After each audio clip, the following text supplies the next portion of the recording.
उपसभापति के रूप में लगातार तीसरी बार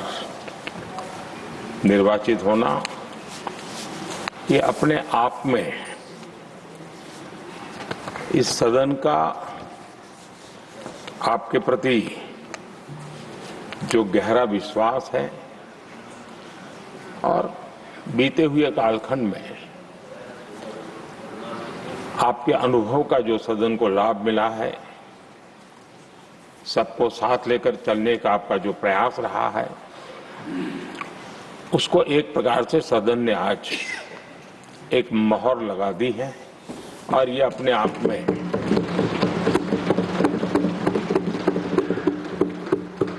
ये एक अनुभव का सम्मान है, एक सहज कार्यशैली का सम्मान है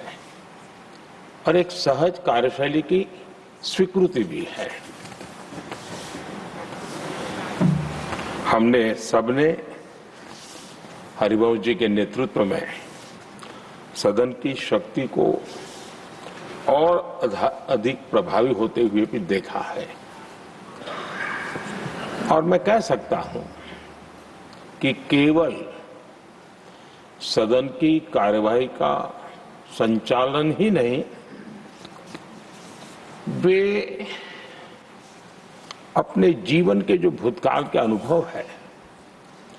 उसको भी बहुत ही सटीक तरीके से सदन को समृद्ध करने में उपयोग लाते हैं। उनका ये अनुभव पूरी कार्यवाही को, संचालन को और सदन के माहौल को और अधिक परिपक्व बनाता है। मुझे विश्वास है उपसभापति जी का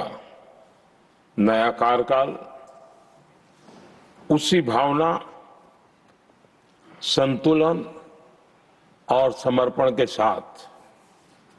आगे बढ़ेगा और हम सबके प्रयासों से सदन की गरिमा को नई ऊंचाई प्राप्त होगी।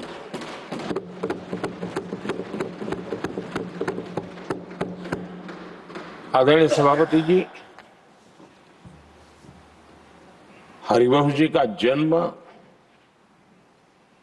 जेपी के गांव में हुआ और सहज रूप से ग्रामीण पृष्ठभूमि के कारण उन्होंने अपने गांव के विकास में विद्यार्थी काल से भी कुछ न कुछ करते रहे। उनकी शिक्षा दीक्षा काशी में हुई और इन सारे विषयों पर मुझे भूतकाल में बोलने का अवसर मिला तो मैं काफी कुछ कह चुका हूं, इसमें से आज को दोहराता नहीं हूं। एक बात का उल्लेख आज जरूर मैं करूंगा। आज 17 अप्रैल है और 17 अप्रैल 1927 हमारे पूर्व प्रधानमंत्री चंद्रशेखर जी की जन्म जयंती भी है।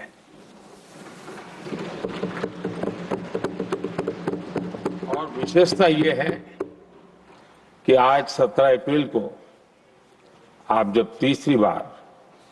इस दायित्व को संभालने जा रहे हैं और वो भी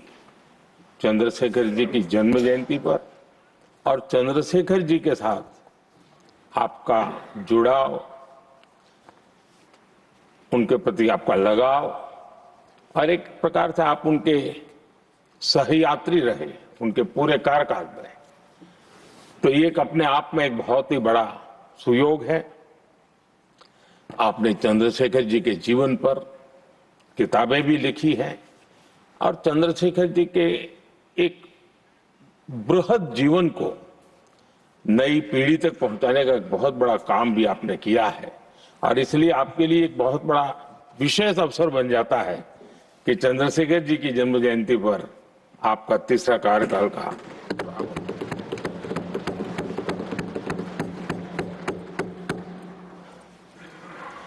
हरिवंश जी का सार्वजनिक जीवन केवल संसदीय कामों तक सीमित नहीं रहा है। पत्रकारिता के उच्च मानदंड आज भी आदर्श के रूप में रेखांकित किए जाते हैं।